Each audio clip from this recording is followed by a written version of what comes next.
you ever worried that you might be the cool kid? You wear the latest fashions on top of all the trends. Or have you ever worried you were too much in the mainstream? Always so generic, more normal than your friends. Well, we've devised a test to put to rest your fears. There's no need to panic if you lend us your ears. Tonight you can't sleep easy after all that you've heard. Cause if you like the show, then you're probably a nerd. Oh, Canon, it's Canon, it's all. With Tyler, Phil, and Boris. So Canon, it's Canon, it's all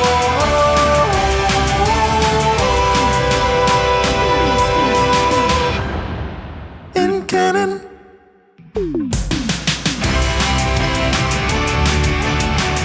It's Sunday.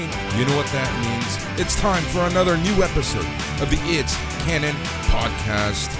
As always, we're your hosts. I'm Boris, and this week I'm joined just by one, and that one is Phil. Hey, how's it going, everybody? Hopefully everyone's doing really good. I'm doing pretty good. I hope so. How are you doing, Good. Phil?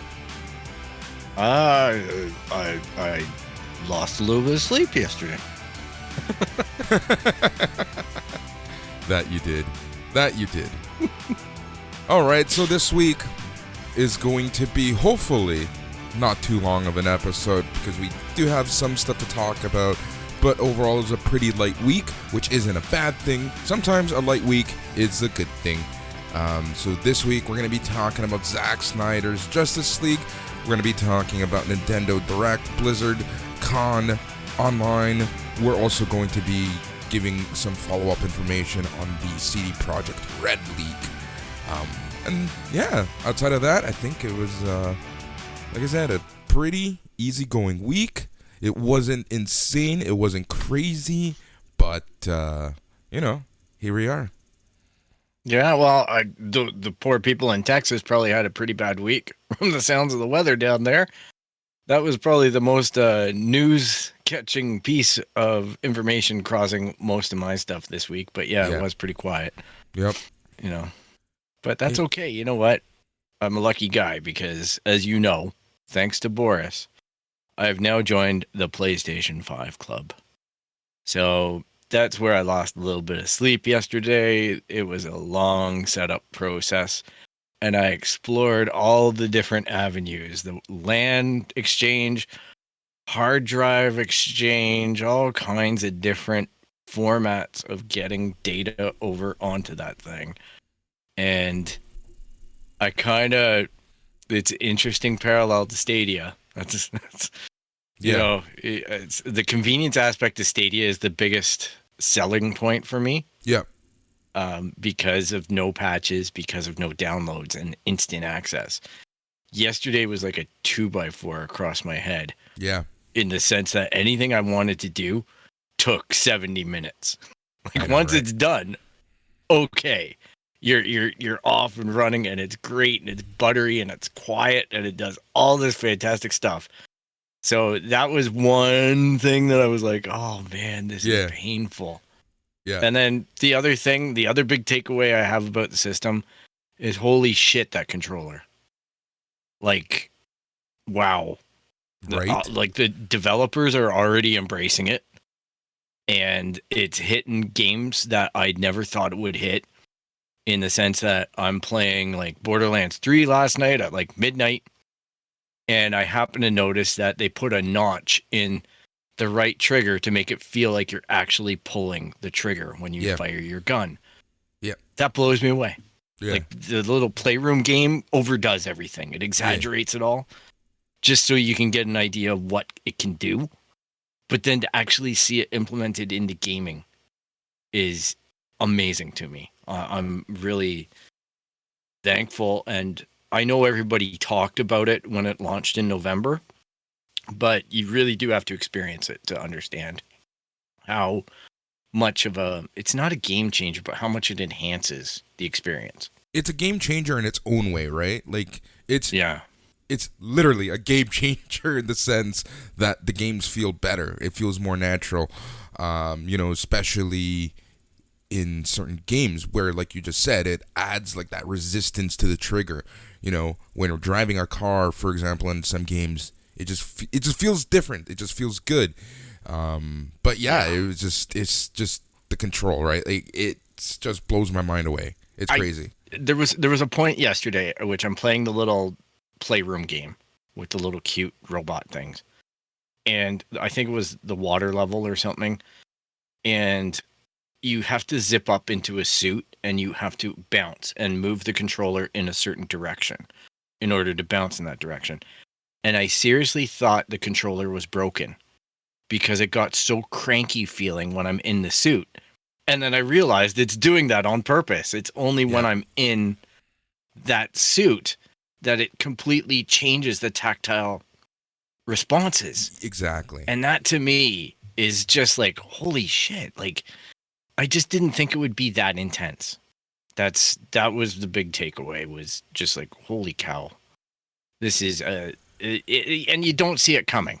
Yeah. Right? Like, obviously Microsoft didn't see this being something that could be done, because the Xbox X is backwards compatible with the other controllers, which is a great angle to take. I'm not slamming on them or anything, but this really is like, I don't know, it adds to the immersion. It's like the first time I played Metal Gear Solid and the helicopter landed.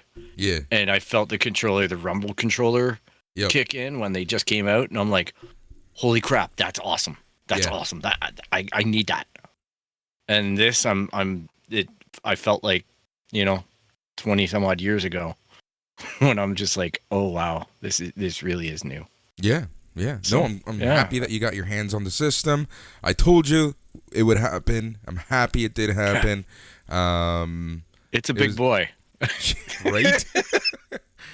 I'm sorry, but no matter how many videos or how many people tell me, until you crack open that box and you go, oh crap, like, where am I going to put this?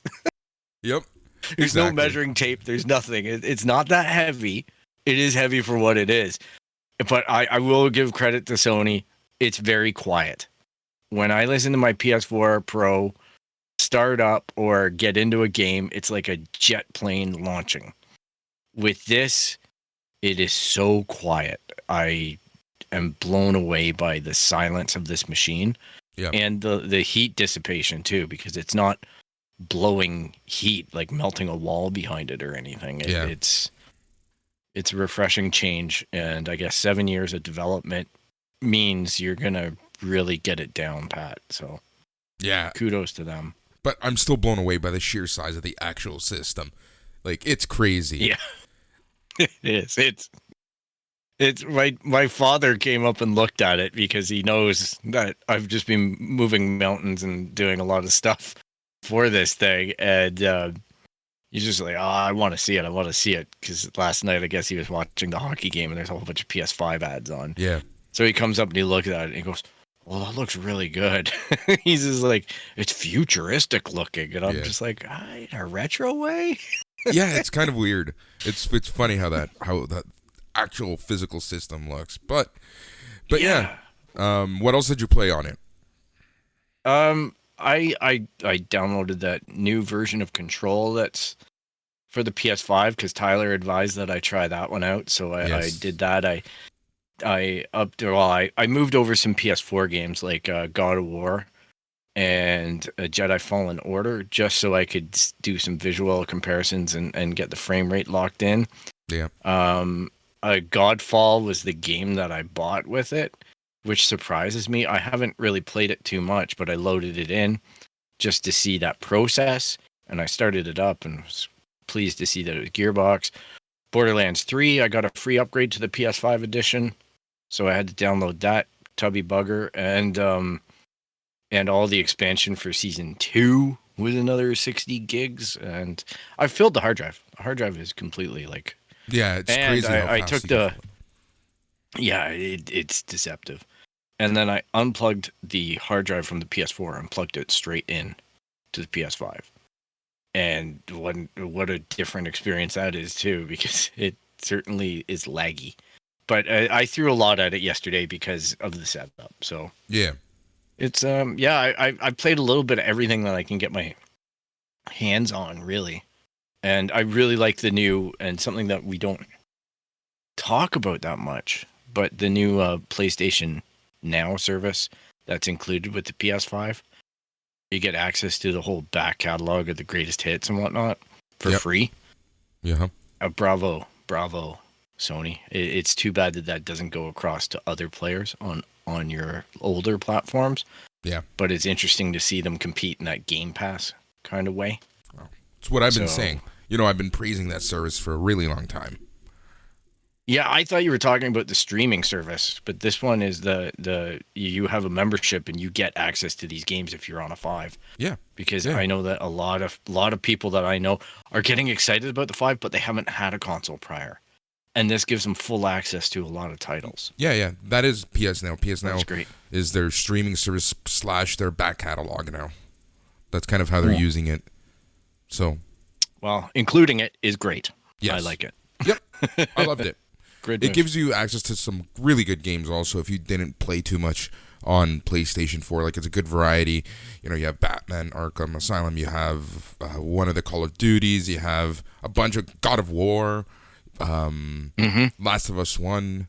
It's a pretty good collection of games.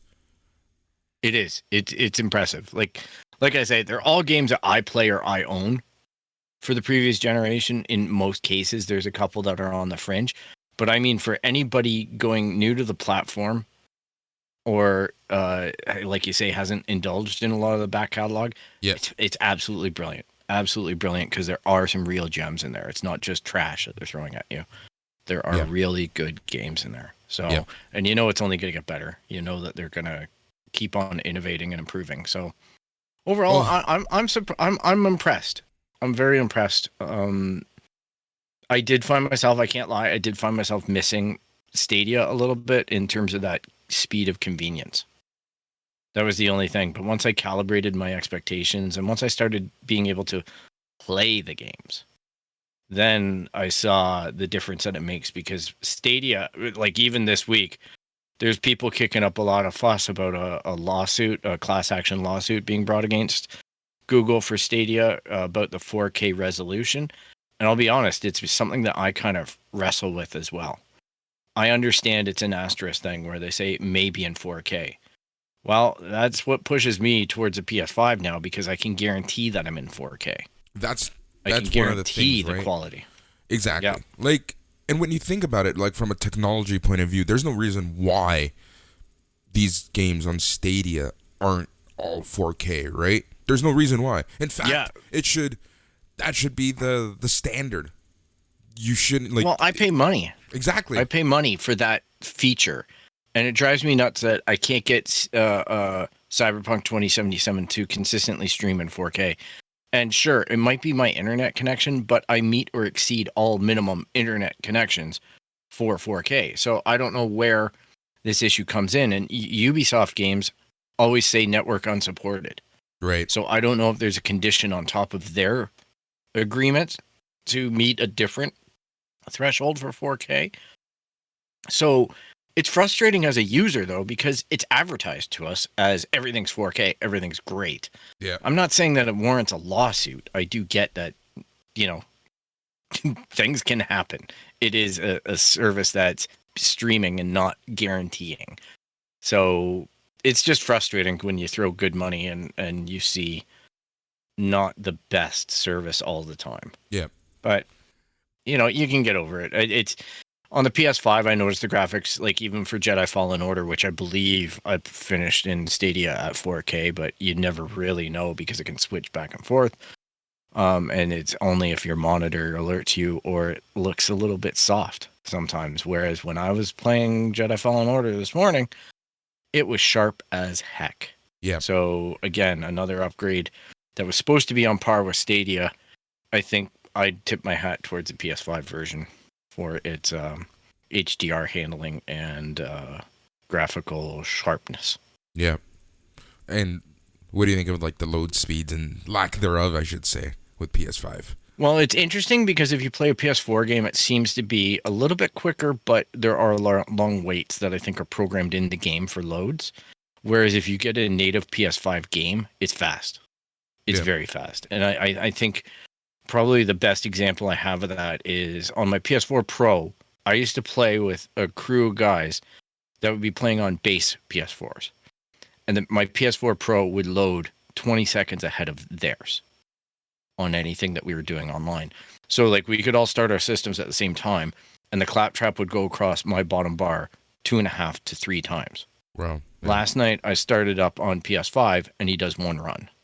And he barely finishes it before I'm in the game. So that's a speed difference. So it's an impressive one on an older game that just ported over. When you actually play games that were fully designed with the idea, like Godfall and whatnot, and I played Miles Morales too. Yeah, it's jaw dropping. it's just fast. It's good. It's pacey. There's no loads. It's great. Yeah, it's crazy. And it's even. It's just crazy the fact that you think back to when PlayStation originally came out, and some of the load times were just ridiculous. Some of the load times on PlayStation 3 and 4 were ridiculous. Last of Us 2 comes to mind. GTA 3 comes to, or GTA 5 comes to mind. Games like that. Just, you can go and do something as what you're doing is loading. It's crazy. Even Jedi Fallen Order had that issue. Yeah, Jedi Fallen Order, you get taken out of the game because of that. One of the things that I will complain about a lot is I play Forza 5, Horizon 5 or whatever with a buddy online. And the load times are absolutely, because I am spoiled by Stadia and now the PS5. The load times on Forza Horizon 5 are absolutely terrible. Like, it quite literally is, for me to start up the game, I may as well go have a coffee. I get back, I get into my house, and then I access a menu. I may as well go get another coffee. It's really bad, and you can actually see the graphics draw in and pop on the screen. And it's just like, holy crap. Like, come on, the churn that must be going on the poor hard drive inside. Yeah. just must be insane. Like, it's going to cook. It's going to cook. Yep. So I feel a lot better about it with the PS5, that's for sure. Because that's part of it, too. You don't hear the... I know. The hard drive just chugs and the fans start kicking in, right? Yep. So, yeah, I'm looking forward to seeing the SSD drives get bigger and drop in price so I can expand it already. I know, right? Like, that's the first thing I'm going to do as soon as we can, because, I'm so used to having hundreds. Well, what is it? 1 terabyte in there, and like really, you're getting like 700. Oh 850. My God. Yeah. Wow, bastards! They should have gotten a 1. There's so much stuff. You know what? In researching this thing too, I realized that there's no Dolby Digital out. There's no optical out. Yeah. On this, and that's something that I miss so much because I separately route a whole bunch of stuff to an optical amp that I have. So now I'm having to do a HDMI breakout from my monitor to analog audio and then simulating the stuff. So it's pretty much, but now to Sony's credit, before anybody complains, if they don't know this, Sony include the 3D audio with basically any analog headsets that you can put on. So you're not tied to a special brand of headset by Sony or its partners. You can just take any pair of headphones, plug them in, you're going to get that 3D sound. Yeah. So that is super cool, super convenient, right? Like, it's I almost only play video games with a headset now. It's kind of just, it's going to change the way I do things. Yeah. You know, I do like my natural speakers and the nice low end and all these things that you can get out of a speaker and an amplifier. Yep. But I'm not crying over plugging a audiophile set of headphones in and getting amazing sound in that. So yeah, it's just been a journey figuring out what actually is delivered after seeing all the hype train and trying to talk myself down out of it for so long. It's like, like I didn't even believe I was going to be getting the system until I picked it up yesterday. Dude, trust me, same here. Like, there's going to be something go wrong. Like, the car's going to explode. I don't know what. It's so true. Like, you've had quite the adventure with it. It's like, we had what? Three attempts. Third time was a charm. Yeah, it was 3 attempts. Holy crap. That's insane. 3 attempts on this show. Yep. Tyler tried, you tried, and then you came through on this one. And that's not to say I'm disappointed with Tyler or anything. I don't want it to sound like that, because I know everybody tried their hardest, and it's just the market. And I'm glad and fortunate to get my hands on it. So thank you, Boris, and thank you, Andrew. And I didn't have to pay any markups or anything like that. We just did a straight up purchase. And it's just nice to know I got my hands on it, because all this semiconductor shortage and all this stuff that's going on, and just, it's frightening when you're looking at the news and you don't have one of these things, and you start wondering, will I ever get it? But I know people are getting them. I see the little icon on my friends list. It keeps on proliferating. Everybody getting a 5. So I'm like, they are getting out there, and they are going down in price on that scalpers market. But just stick with it, folks, and get your copy from a store just like I did, and legitimately, and without this scalper bullshit. Yeah. That's the only way to defeat scalpers, unfortunately, or fortunately, depending on how you want to look at it. The only way that scalpers are going to go is if we don't give in to that market. Yeah, like Christmas creates that rush, right? The holiday season creates that pressure that parents and people think, I need to do this because I need to make Christmas or the holidays better for my kids, or better for me, or whatever. And those guys feed off of it. And I'm not a big fan of scalpers in anything, sports, concerts, or video games, or shoes. So, no offense intended. Fuck off, scalpers. Yeah. Offense intended. I think that's the best way to put it. Before we move on, I do want to say that I upgraded my setup. Something is wrong. Something is amiss. I don't know exactly what it is. So if the show doesn't sound as good as you're used to, as good as it usually does, we will get this sorted. I just literally did it last night.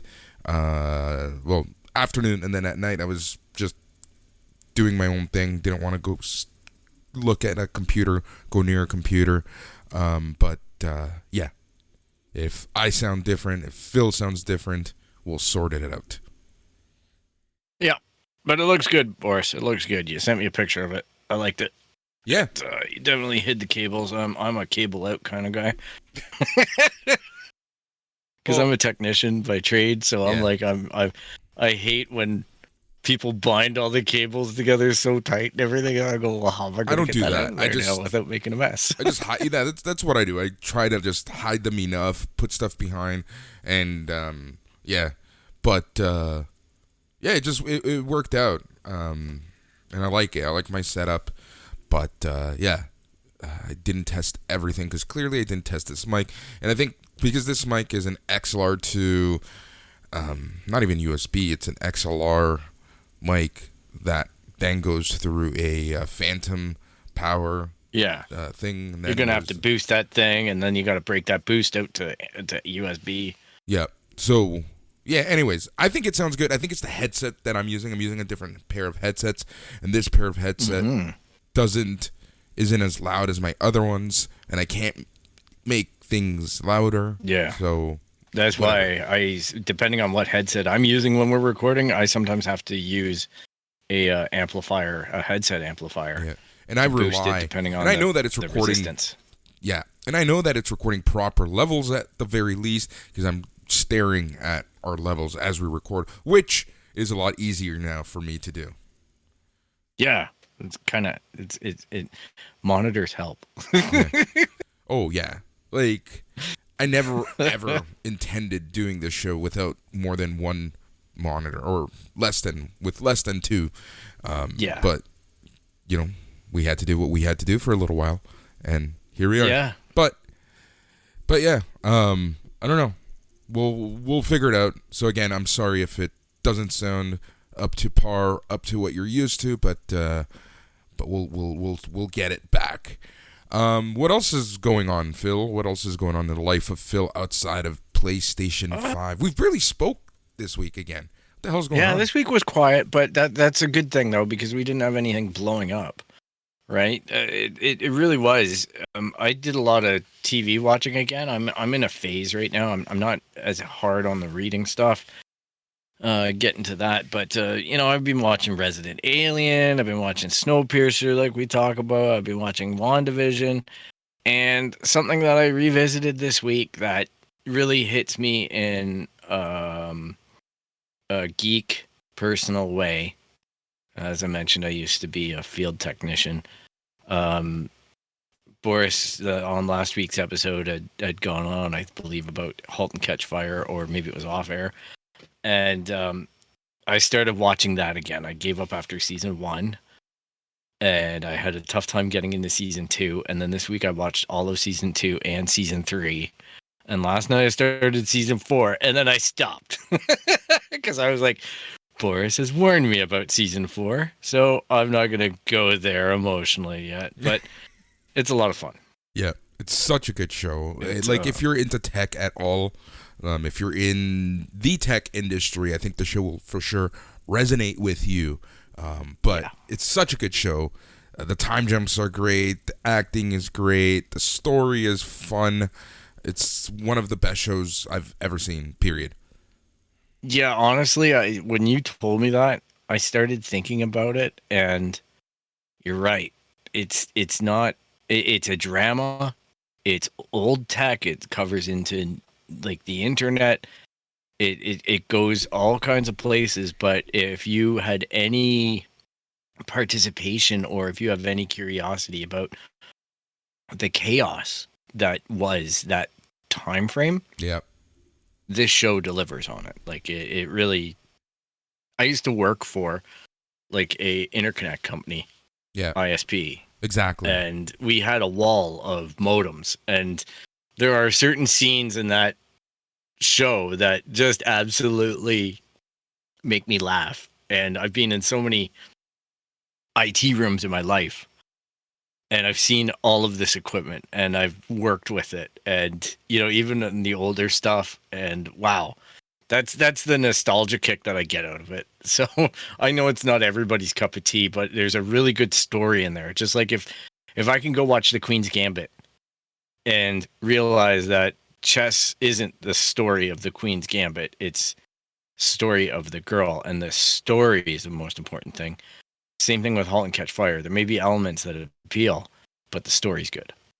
So, yeah, just keep that in mind and it's on Netflix. Hey, it's like right there. So, AMC did a good job with that one, I gotta say. They deserve more credit for some of these ventures.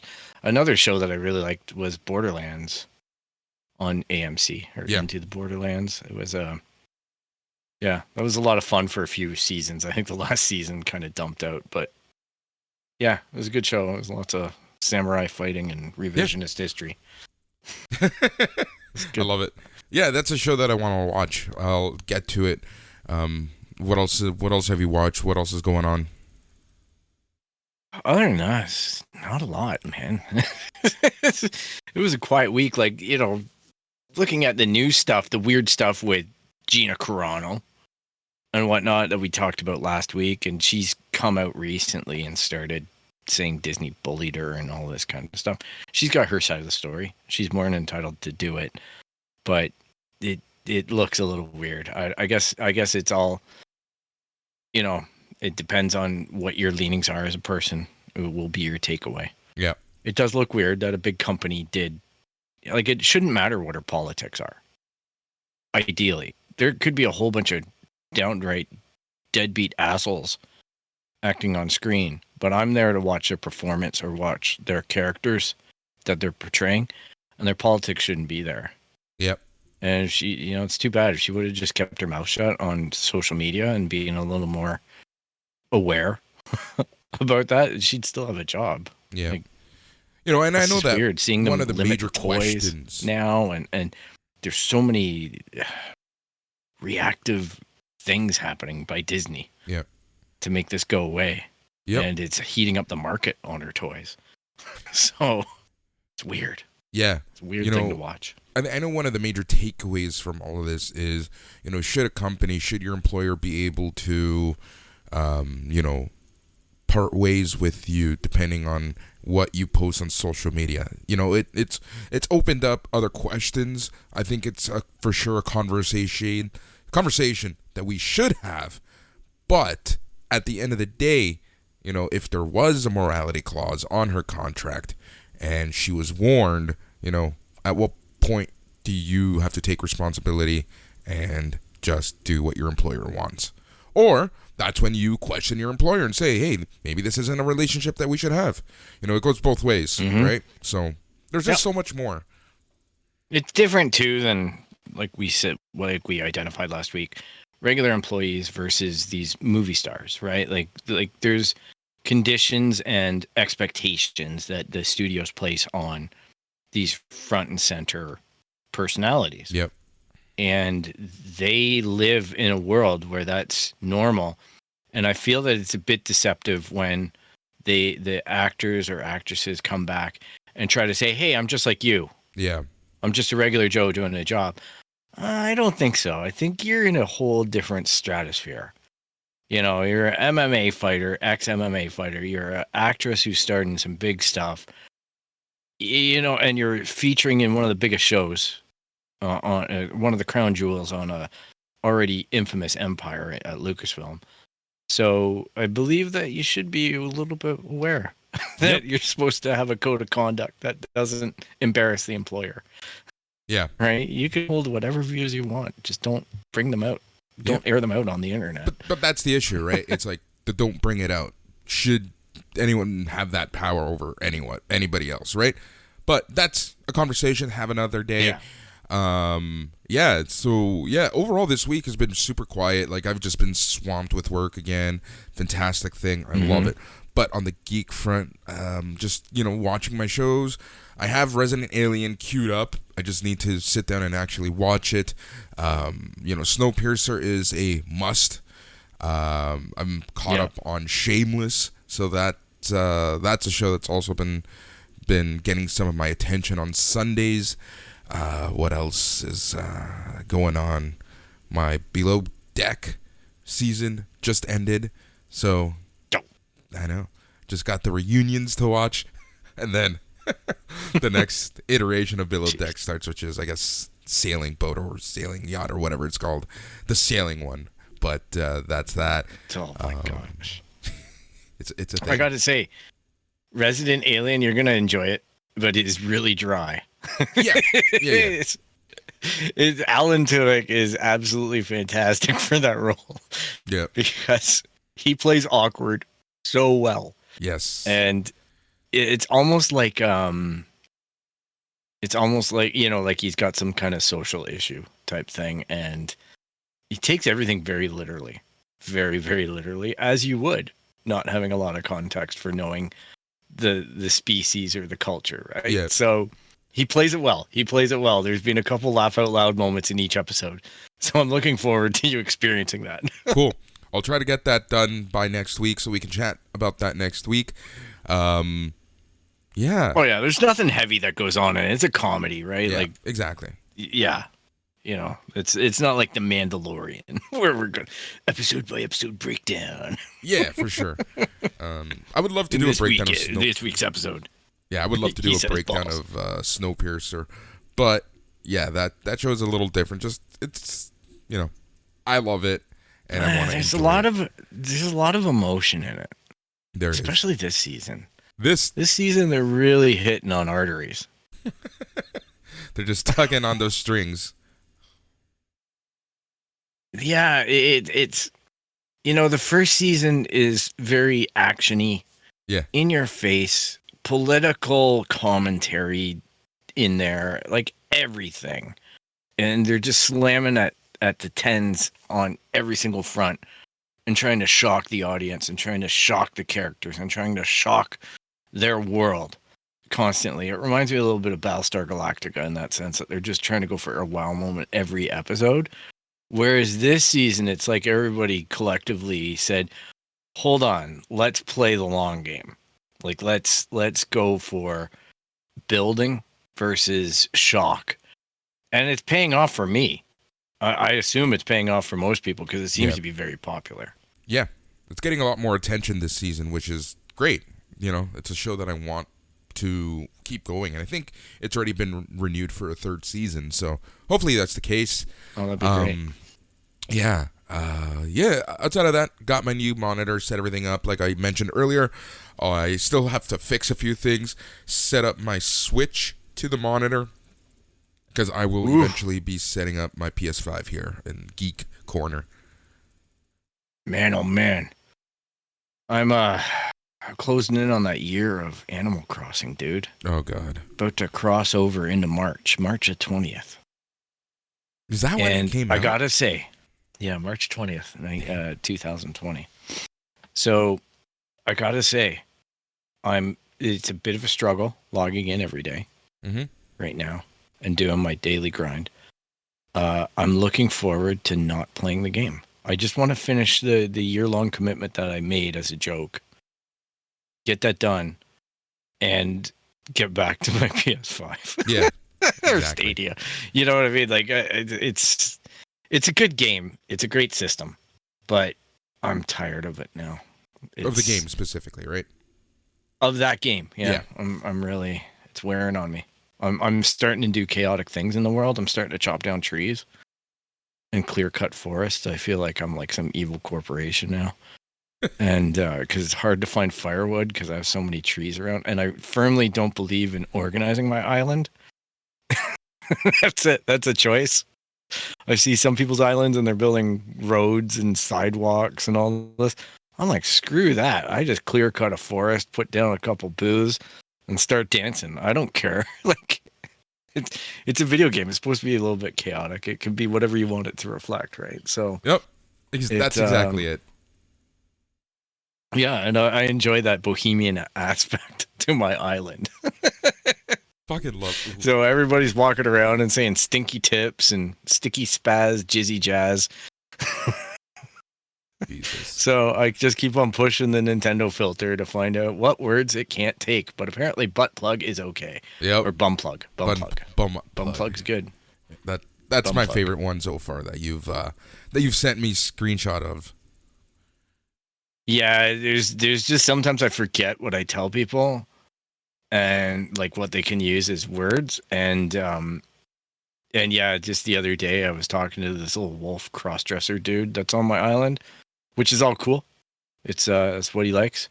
So he likes to wear the women's clothing. I think it's because the game doesn't discriminate. The game is just wide open. If you tell a character that you like what they're wearing, if they ask you, then they wear it more frequently. So apparently a pink trench coat and a purse was what I told this heavy metal wolf guy, Italian wolf, to wear. So he sports that quite a bit when he's out walking around. And he walked up to me yesterday and he goes, "Stinky tips." And I'm like, I kind of laughed out loud because I forgot I told him that word, or that congregation of words. So I get kicks out of that. And yes, I don't take pictures and send them to you. I love it. It's genuine guffaw. Yep. So I think it's time to move on. And I've been trying to, I don't want to say not move and not talk about what we're going to talk about, but it's something that I'm still very skeptical on overall. And that is Zack Snyder's Justice League, the Snyder Cut, the infamous, whatever you want to say. It is what it is. You know, we have some thoughts on it. I have thoughts on it from the precedents that it is setting for movies and cinema moving forward, especially in this comic book world. You know, and we'll dive into it a little bit more, but last week we've got the first trailer of Zack Snyder's cut. Yeah, the first real trailer. The first real trailer. So in a world some of the things that defined by superheroes. Yeah. So some of the things that kind of shocked everybody. And if you haven't seen this and if you don't want to know, I would, fast forward a little bit. Spoilers. Because there are some spoilers. And it's funny that the trailer itself kind of spoiled some of these major things. You know, for example, Jared Leto's Joker making an appearance. He was seen in the trailer during the nightmare scene, it looked like. You know, so that's that. And he looks nothing like what he did in Suicide Squad. So on top of it all, of all of the, is this canon, is this not canon, they're just changing things up here for the sake of it. But it could be part of the story. You know, it is the nightmare scene. It is his nightmare dream. So we'll see. We'll see what happens there. Go ahead. I'm really salty cynical on this, as you know. Yep. And to me, this is all about grabbing eyeballs and getting subscriptions for HBO Max. There's nothing wrong with that. This is 2 hours. No, and that's what companies need to do. But unfortunately, I don't know what sacrifice. Maybe it doesn't. Maybe it's going to be great. But cynical me is a little bit annoyed with it because it seems like they're just making controversial changes and, you know, like you pointed out, spoiling stuff in a trailer and just for the sake of cash.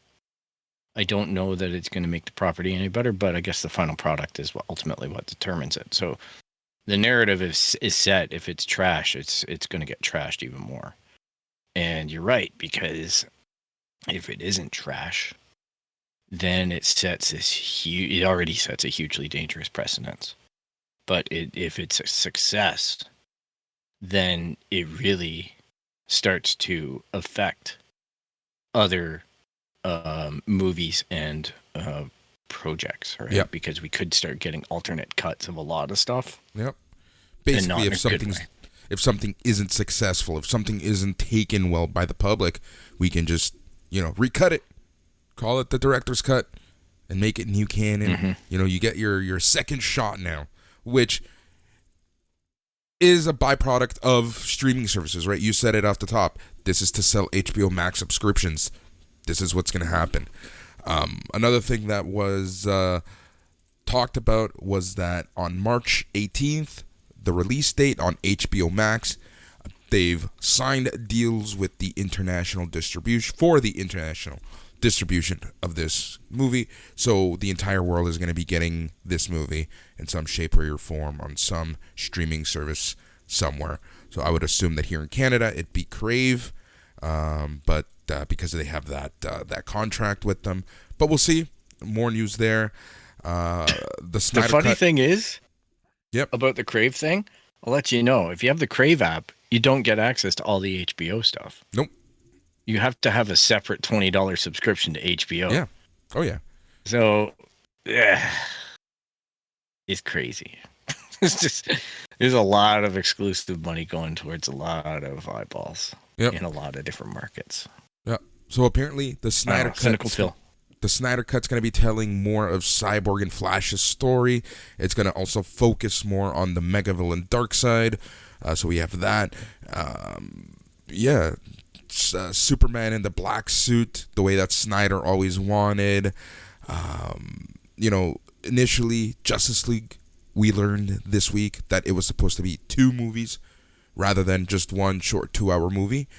This cut is kind of more representative of what Zack Snyder wanted at the end of the day. Hence, it's 4-hour run length. And the director's cut name. Yep. So fair. Exactly. If all that stuff is true, I applaud it quietly.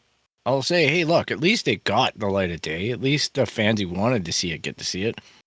And it stayed true to the vision that maybe Snyder had. Like him or hate him, I don't care either way. Like, all that is good. But if it's all just, like, notes for the liners and whatnot, like the showrunners and stuff like that, like just manufactured stuff to justify the exploitative nature of this, then I'm going to be a little more disappointed, but it wouldn't shock me. Yep. I'm glad if it's true. Exactly. Like, even though, like we pointed out, it sets that dangerous precedent, but, you know, I want Solo, the original cut, the Lord and Miller. Yeah. But at the same time, I'm not going to, me personally, I'm not the biggest fan of this. I'm going to watch it for sure. I'm a DC fanboy. I'll admit to that. Yeah. But, Yep. I'm not too thrilled about what this means in the grand scheme of things. But, I'll accept it. I'm not going to shit on it. I'll watch it. We'll talk about it. And I think that's that. It might be good. It might be good. I just don't see I don't how know. changing a few things is going to turn that movie into something good. Like, I know that it's possible, but I just have I don't trust it. I think I've been burned by DCEU so much that I just don't trust what they throw at us anymore. Yeah, and that's fair. But as a casual DC fan, because I know when you read a Batman comic or when you read a series, all right, you, Boris, as a fan, it hits a lot harder for you than it does for idiot me, right? Like, I pick up the same book and I don't get all the references to all the other stuff in the universe or even how it links to maybe other titles in DC universe and things like that. So when I watch a Justice League movie, who I think a lot of that is aimed towards just a casual fan, it wasn't a terrible movie. Is it my favorite? No. Do I think most things by Marvel absolutely trounce it on that same front, by that same criteria, right? Like a guy who's not reading the comic books per se, who's just enjoying the story arcs that they're presenting in the shows and seeing the light tie-ins that go between X episodes. That's great, because I remember I watched Justice League and thought I could really get into this. Yeah. It's got me. It really did have me for about a week. I was really down for it. And then something released by Marvel the next week. I don't know what it was, but it was something I didn't get to see in the theaters, and it came out on DVD. Maybe it was, I forget what it was, maybe Infinity War or something like that. But it came out. I just went, well, there goes DC. Like, for me, I'm just all the hope that I had for DC evaporated because the Marvel movie was so over the top good and made me feel like I was part of that universe. So maybe this is a Snyder thing, does that. Maybe it captures people's excitement for DC. I don't know. But it is tough, though, when you put it in that sense, Boris, that how can you take that 2-hour movie, make it 4, and make it so much better? That is a tough ask. Yep. Recutting that thing. Ugh, could be ugly. Yeah, but we'll see. And isn't the Cyborg situation they're getting rid of him or something? Who knows? Actor apparently quit. Apparently Ray Fisher essentially quit the DCEU. There's ongoing he said, she said. I don't want to get into it, but No. tons of stuff going on there. But we'll see what happens. But apparently Cyborg is out of the Flash movie. They did cast Supergirl this week. So Supergirl is supposed to be in the Flash movie. Who else is supposed to? Michael Keaton's Batman. Ben Affleck's Batman. There's a lot of we'll see. The Flash movie is for sure a movie to watch for, because I suspect, because it being the Flashpoint, it can fix and right the ship of the DCEU. It has the ability to. It could. We'll see what happens. But because of the multiverse and because of the various Earths and things like that, there is that door open for DC to fix things and make things right, make things stuff from the Snyder Cut into canon. But we'll see what they decide to do. Yeah, I hope they do it. It would be nice for... I don't want to see DC suffer. That's all. Yeah. So I think it's a good brand. A conversation that we love to have on this show is about nostalgia. Remakes, redos, reboots. Nostalgia. Everything is about nostalgia nowadays. And I think that was very apparent this week during Nintendo Direct and Blizzard Con, their online convention and announcement platform. It seems like everyone and their mother is getting a remake. So I think the biggest news out of Nintendo's Direct is the fact that they are remaking Skyward Sword from, and it's being priced at a AAA price. This is getting some casuals a little bit angry because, at the very least, Link's Awakening had the dungeon creator, had additional stuff, but with Skyward Sword, you're literally just getting the HD remake reboot version at the AAA price of $79.99 here in Canada, $69.99 in the States. So, what do you think, Phil? It's definitely been an interesting week watching everything old become new again. Now I get it with Nintendo a little bit, because those titles were only released on handhelds previously, and at least some of them, and some of those handhelds just never made it into the hands of the mass market. Yeah. Per se, and even with some of the Wii U titles, the Wii U just didn't really do well sales wise. So Yeah. there are some good games that get re-released, and they for all intents and purposes, as long as the length holds up of the games, because I don't have firsthand knowledge of that, as long as the length is good, I could see the justification of charging a AAA price, just because it calibrates, it is the first time a lot of fans are going to see it. But a lot of the diehards, man, I'd be a little bit PO'd, because a friend of mine bought a PlayStation 5 a couple weeks ago, and he's a big Nintendo guy. And he was asking me questions, and he says, well, how often does Sony have a sale? And I'm like, I won't buy anything unless it's on sale. Like, unless it's launch week, where I just need to have the game that the day one. Yep. Then I wait until the mega Sony sale. Like, I wait 3 months and then watch it drop. Yeah. And he's just like, oh, that isn't like a Nintendo. Nintendo never have sales. Like, It's very rare. It's just so infrequent. Yeah, very, very rare. So it creates a market where when they do put it on sale, everybody buys it, right? But see, you know what I mean? It goes both ways. So Yeah. I'm telling them, just wait for Ghost of Tsushima. Yeah. Yeah. For the sale. Exactly. So it's interesting how Nintendo, and they've always been this way, how they handle their own product. Yep. And do these remakes and price them. Yeah. Like, it's definitely aggressive. Yeah, it's something to see Good for on sure. them.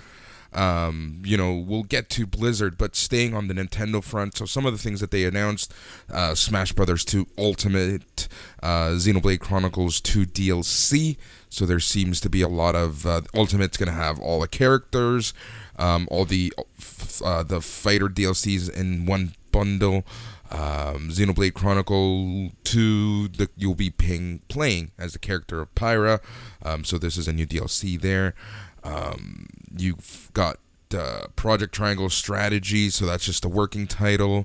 That's supposed to come out 2022 from Square Enix. Fall Guys Ultimate Knockout was announced for Nintendo Switch. Previously, it was just out on PS4 for consoles. And the only way that you were able to get it, actually, was being a PlayStation Plus member. But Devolver Digital has announced that in summer 2021, Fall Guys Ultimate Knockout is going to be coming out on the Switch. Hyrule Warriors Age of Calamity will get an expansion pack. Animal Crossing, New Horizons, and Super Mario Brothers 35th Anniversary is going to have a collaboration. Not much else is known outside of that. Miitopia. Oh, we know a few things. Yeah. Nintendo Switch Remaster is going to be out there. Outer Wilds, summer 2021 release. Famicom Detective Club games getting Nintendo Switch remakes. Samurai Warriors 5 was announced. Legend of Mana will have a Nintendo Switch HD Master. That is a hell of a game. Tons of fun. One of the longest games humanly possible.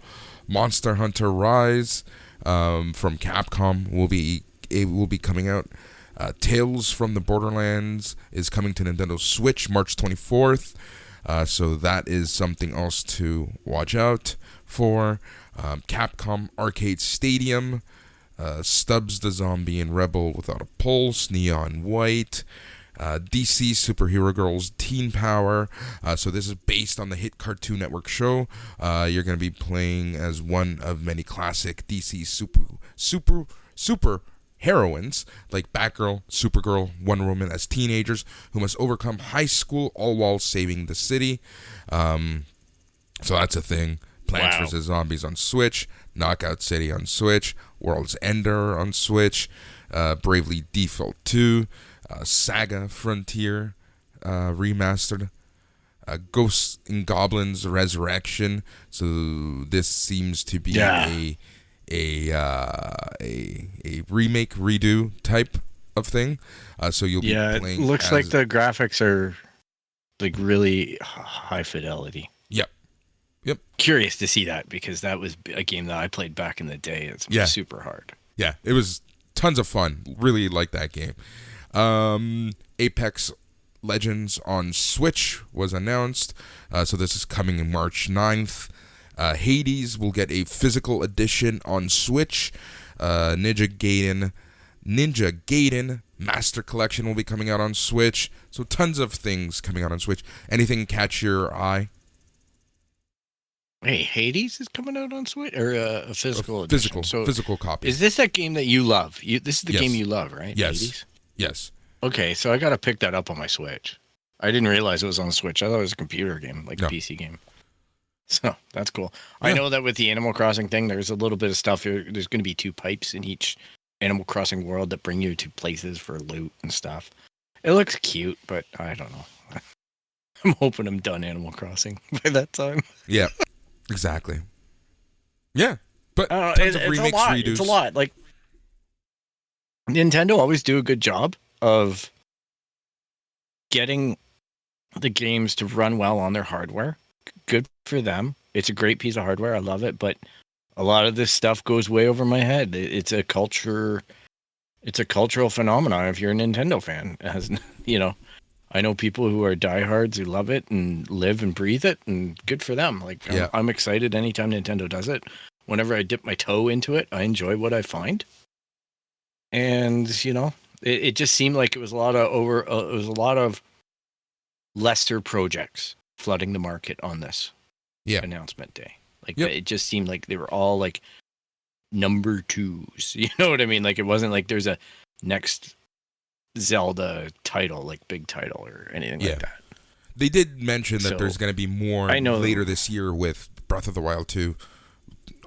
But it wasn't anything earth-shattering. Right. Yeah, it just felt like a big lot of we're redoing a bunch of stuff or re-releasing. All right, but so that's good on them, That's Nintendo Direct. We're going to switch things up because Friday afternoon, which is a very weird time to have a announcement blitz. So during BlizzCon Line's opening ceremony, Blizzard announced a bunch of things. So Blizzard is remaking Diablo 2. Rogue Class is coming to Diablo 4. World of Warcraft Shadowlands' first major update is called Change of Domination. Burning Crusade expansion is coming to WoW Classic. So this is WoW's first expansion coming to Blizzard's revival of the old school experience. Players will be able to choose if individual characters move on to the expansion or stay in the plain hills of vanilla forever. Hearthstone's new expansion is called Forged in the Barrens. Blizzard Arcade Collection is out now on PC, Switch, PS4, and Xbox One. So this is, we'll have enhanced versions of Blizzard's early games like The Lost Vikings, Rock and Roll Racing, Blackthorn. You can play each game in its original form or an upgraded definitive mode, which adds cutting-edge modern features like the ability to save. There's also a digital museum, which seems cool. It'll run you $20 unless you buy Blizzard's 30th anniversary celebration collection, in which case it will cost more, but we'll see. So those are the major things coming from Blizzard. Anything catch your eye? Well, the Diablo 2 stuff it's funny to see it coming back. Like I Deckard Cain. It's just that flooded my feed. I did audibly chuckle at the WoW Classic release of the new expansion. Yeah. It's so weird. It's just being a WoW player at that time, like I played World of Warcraft for I don't know, I guess about 10 or 15 years. It wasn't a light dip for me. I paid my monthly dues for a long time, and I have all the expansions. I have the deluxe expansion packs with the books and the mouse pads and the specialized pets that were in game and all that stuff. It is comical to me because I saw that, when they did the re-release of WoW, I thought that was really cool. And it looks like people really got behind it, and good for them. It was an amazing time. It was an amazing phenomenon, that game. And it really changed the way that I gamed, especially in those days. And now to see it continue on the evolution of bringing the expansions to the retro is just funny because it's just heading off that cliff again now. Yeah, that's exactly it. It's so weird. Because those expansions like messed with the world. They weren't. They changed the game. Like in that first expansion was crazy bonkers. It was, oh my goodness, the gate, the portal into the other worlds, the different feelings, the different music, the different the cap level rise, the everything. Oh my goodness. And yeah, to see them continuing to march, I don't know how true they'll stick to that expansion, but wow. Wow, indeed. Yep.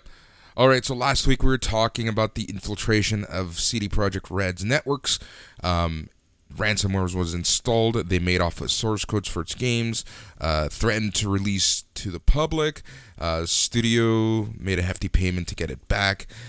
CD Projekt Red respectfully declined the offer and instead went public about the breach. And then right now it's been recorded that over the past week, CD Projekt Red has reportedly been issuing DMCA takedowns in order to keep the source code from spreading. A Vice report says the studio notified at least 2 Twitter users last week of the takedown request by way of copyright monitoring firm App Global Limited, warning that the Gwent source they were linking to was illegally obtained and posted without authorization. So, at least CD Projekt Red is doing something in the grand scheme of things. There's only so much that they can do because a lot of these transactions are going to be taking place on the dark web.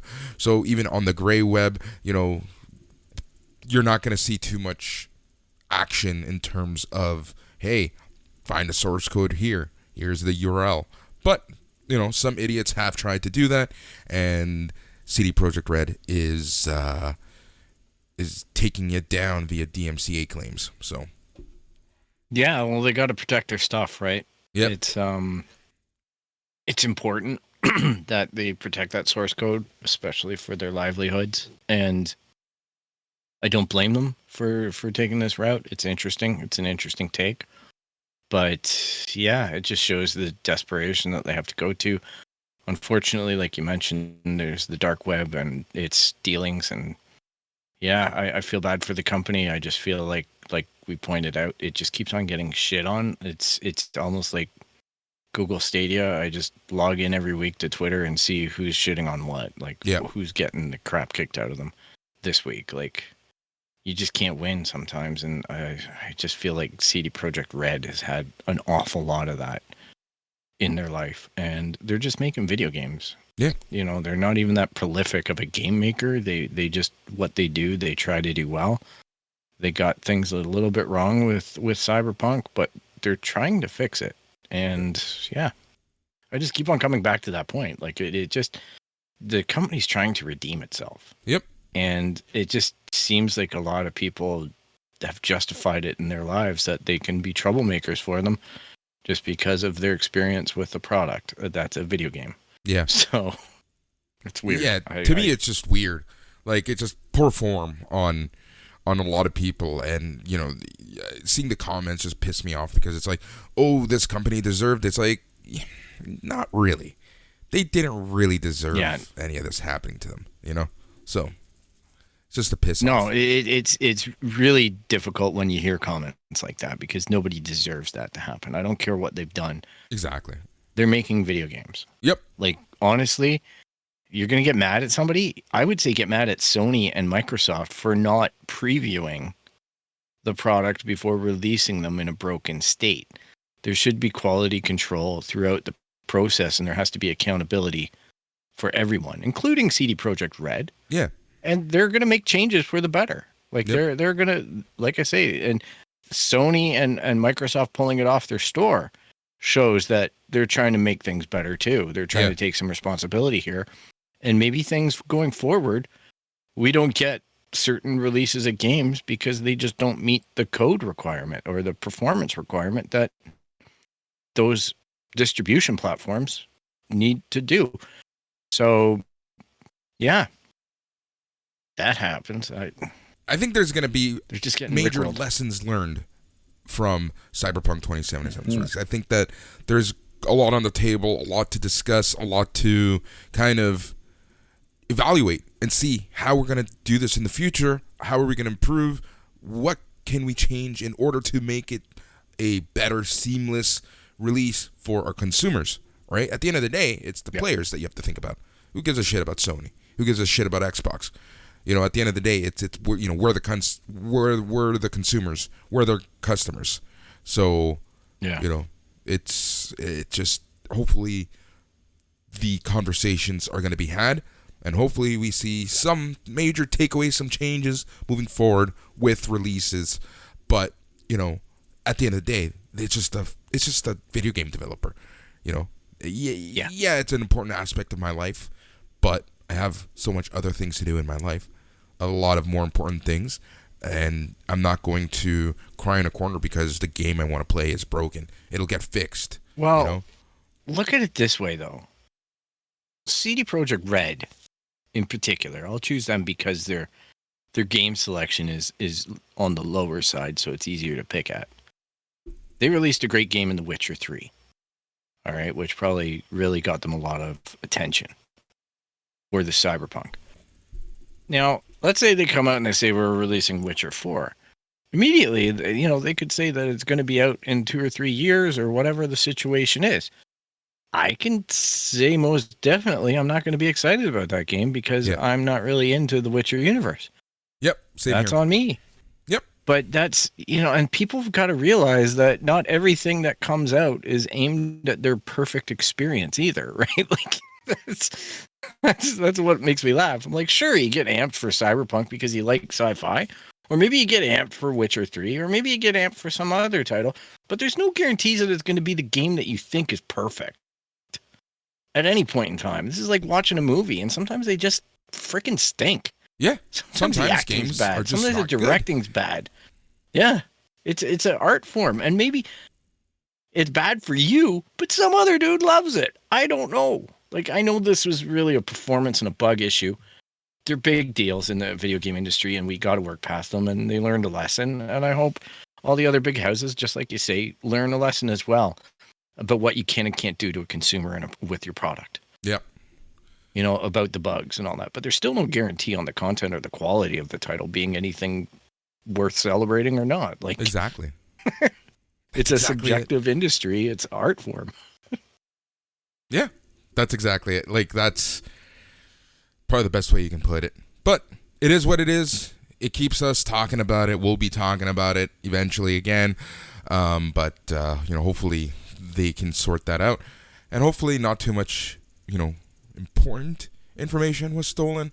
I know source code is worth, you know, it's line numbers in gold, but, you know, at the end of the day, there's a lot more important information that could have been taken. Yeah, for sure. All right, Phil. Hey. So that's that. I think that's the week in news, the geek. Hey, I'm the going pop to culture bring week in something news. up I forgot. What's up? I'm going to bring something up, and it relates to our nostalgia bit, and it relates to what went on this week, and I know that people are going to call me up for not saying it, but I haven't watched as much of the Muppet Show as I wanted to yet. Because that released this week, and I wanted to give that one a shout-out, because I know you were fishing me for it, and I only got to watch one episode because I got swept away with everything else going on with PS5. Yeah. So the Muppet Show exists. I know there's 3 episodes missing. It's all due to music issues. And the same thing, that's why that one that we reviewed at Christmas that I gave you guys that we had to watch on YouTube isn't out because of Christmas, because of music violations, because of music rights. So The Muppets. There's one episode with a guy in it that's a pedophile. So the Disney decided not to do that episode because the guest has a criminal history. So they decided to axe that episode out of season 5. There's another 2 that have issues with the music licensing. So don't worry, people. They're on their way. They just got to go talk to people and get stuff done. But it's great to see. I'm enjoying the fact that the Muppet Show is back on and my Twitter feed is alive and well in the Muppetverse. Love it. It's great to see. It's great to see such, again, an important pop culture phenomena like the Muppets kind of being revived in this sense. And like people are talking about Jim Henson again. It's great. Yeah. Let's not forget about Jim Henson, right? If it wasn't for Jim Henson, so much of our childhood would be missing. I wouldn't want to live in a world that didn't get Jim Henson's products in it, like his vision, his creativity. Yep.